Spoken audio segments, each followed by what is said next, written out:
Salut, c'est Adrien, vous êtes sur Europocket. Aujourd'hui c'est mardi et suite à cette journée de profonde réflexion sur le congrès de l'Union Européenne, on analysera un petit peu ce qui est ressorti de la grande réunion des chefs d'État des 27 sur la Constitution. On parlera aussi entre autres du topless en Pologne. C'est parti.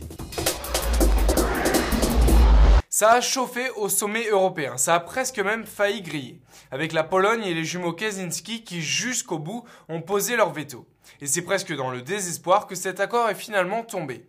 Les journalistes auront dû attendre jusqu'à 4 h du matin pour écouter toutes les conclusions. 8 points qui supposent quelques changements pour l'Europe maintenant ou un peu plus tard. Tout d'abord, assez de la Constitution. On parlera maintenant d'un traité constitutionnel.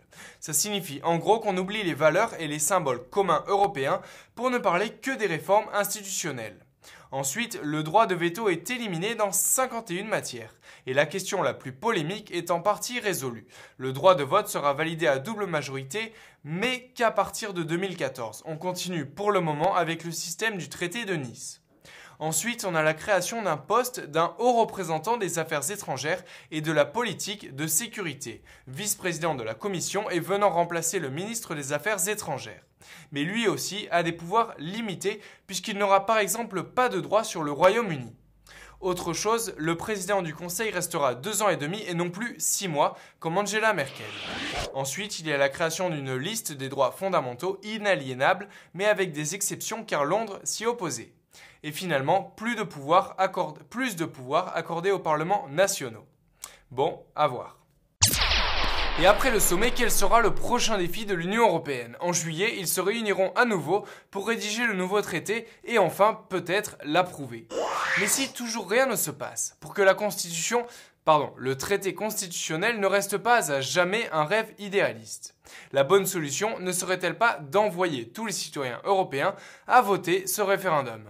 Après tout, pourquoi 2 jumeaux têtus empêcheraient-ils 500 millions de personnes d'obtenir ce qu'ils demandent? Aux dernières nouvelles, 70% des Danois sont pour le vote par référendum, selon l'enquête de Sinovat Vilstrup. Et l'opposition conservatrice du Royaume-Uni également.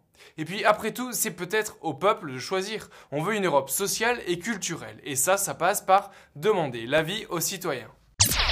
Le merkelicisme, comme certains le prénomment, cette grande lutte faite de débats, de rencontres à huis clos entre tant de dirigeants européens pour arriver à quelque chose, touche à sa fin sans pour autant avoir tout à fait atteint son but. Je me demande comment doit se sentir Angela Merkel, la nouvelle Miss Europa, comme le décrivent certains journaux, après qu'elle ait reçu le bouquet de fleurs du président de la Commission, José Manuel Barroso, lui signifiant sa gratitude, confie avoir bénéficié de l'aide de bons alliés. Entre autres, M. Sarkozy, qui avant même d'avoir pris l'ensemble de ses fonctions comme président français, soutenait déjà les projets allemands. Mais aussi, déclare-t-elle, celle de Zapatero, le chef du gouvernement espagnol, qui a mis son grain de sable.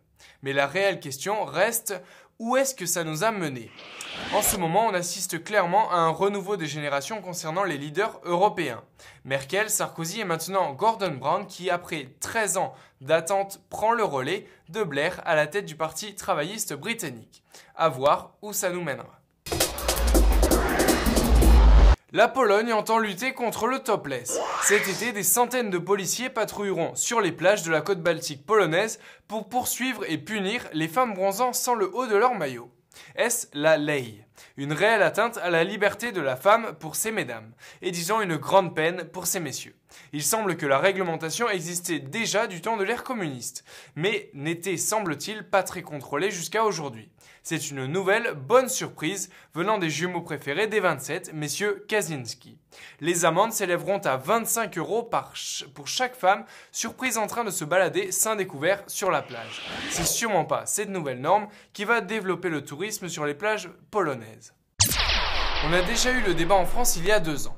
Qu'est-ce que tu penses du port du voile dans les écoles? Et celui du port de la croix chrétienne? Est-ce qu'il faut considérer tous les signes religieux pareils?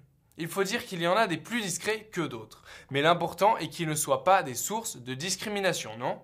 En Angleterre, alors que le port du voile dans les écoles est autorisé, un nouveau cas a posé problème. Lydia Playfoot, une jeune fille de 16 ans du collège de Millais, à 40 km au sud de Londres, a mené son collège devant les tribunaux pour lui avoir interdit, comme ils interdisent le port de tout bijou, de porter son anneau de chasteté, marque de sa virginité jusqu'au mariage. Que pensez-vous de ça ? Bon, je vous laisse là-dessus. À demain sur Europocket News. Ciao.